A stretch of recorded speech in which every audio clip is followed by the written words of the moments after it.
guys, good morning. Ganito din ba kayo guys I welcome back pala guys sa ating channel 10 and Red TV. Dahil maulan ngayon guys, magsasabaw tayo ng buto-buto ribs sa baboy. Ganito din ba kayo guys magsabaw? Ayan, ako kasi ganito ako magsabaw, tinatanggalan ko muna siya ng tubig. Ayan. Pero hindi ko yan ginigisa guys kasi mamantika na, 'di ba? Tinatanggalan ko siya ng tubig niya para hindi siya malangsa. Nilagyan ko siya ng konting asin at saka luya.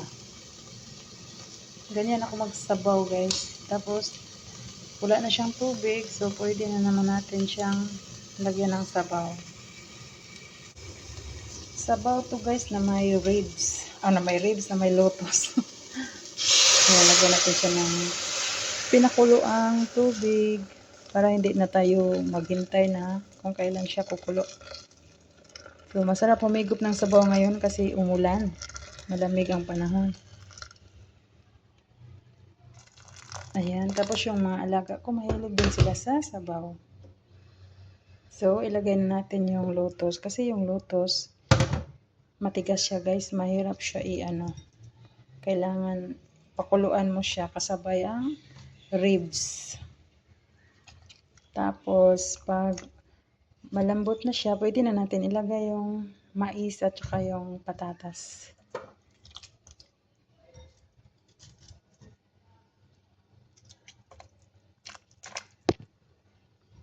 Ganito kami guys pag nagsasabaw, hindi naman ginigisa. Kundi anuhin mo lang siya, tanggalin mo yung tubig niya. Mo siya, isalang mo siya na parang sa Bisaya, basangag, sinasangag mo na siya. Hindi siya lalagyan ng mantika para hindi siya mamantika. Yan guys, pakuluin lang natin. Tapos mamaya ilagay ko na yung mais at saka carrots. Tsaka asin, yun lang guys, nilalagay namin guys. At saka luya, hindi na kami naglalagay kung ano-ano guys. Kasi ayaw ng babae at saka yung mga alaga ko. Napakasimple guys pag nagluluto kami dito. Ayan, hayaan muna natin siyang kumulo ng kumulo hanggang lumambot yung ribs at saka yung lotus.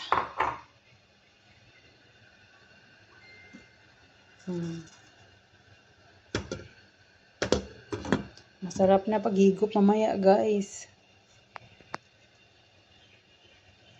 Mabilis lang siya kumulo kasi yung nilagay kong tubig, pinakulo ko na yun Kaya yan, mabilis na siya kumulo.